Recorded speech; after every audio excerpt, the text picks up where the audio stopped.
राज्य सरकारी कर्मचाऱ्यांना गुड न्यूज, पेन्शनबाबत सरकारचा मोठा निर्णय। राष्ट्रीय निवृत्ती वेतन योजनेअंतर्गत एनपीएस सामील केंद्र सरकारी कर्मचाऱ्यांसाठी सरकारने 24 जानेवारी 2025 रोजी जारी केलेल्या यूपीएस अधिसूचनेनंतर हा नवीन पर्याय खुला झाला आहे।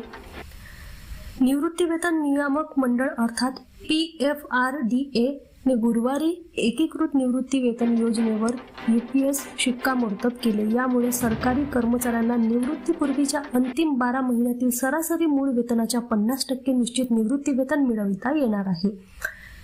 राष्ट्रीय निवृत्ती वेतन योजनेअंतर्गत एनपीएस सामील केंद्र सरकारी कर्मचाऱ्यांसाठी सरकारने 24 जानेवारी 2025 रोजी जारी केलेल्या यूपीएस अधिसूचनेनंतर हा नवीन पर्याय खुला झाला आहे, असे PFRDA ने दिलेल्या निवेदनात म्हटले आहे। हे नवीन नियमन 1 एप्रिल 2025 पासून लागू होतील।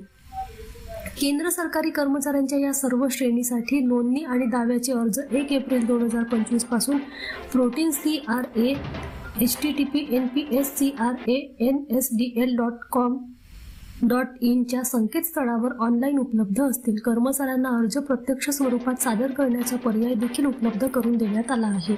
सूचनेनुसार कर्मचाऱ्याला सेवेतून काढून टाकले गेल्यास किंवा राजीनामा दिला असल्यास त्यांना यूपीएस पर्याय उपलब्ध राहणार नाही। शिवाय पूर्ण खात्रीशीर लाभाचा दर हा अंतिम 12 महिन्याच्या मासिक सरासरीमधील मूळ वेतनाच्या 50% असेल, जो निवृत्तीपूर्वी लगेचच असेल आणि एनपीएस अंतर्गत बाजार परताव्याशी निगडीत किमान 25 वर्षाची सेवा पात्रता असेल।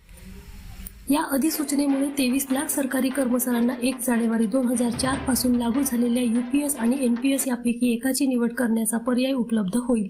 पंतप्रधान मोदी यांच्या अध्यक्षतेखाली 24 ऑगस्ट 2024 रोजी केंद्रीय मंत्रिमंडळाने यूपीएसला मंजुरी दिली।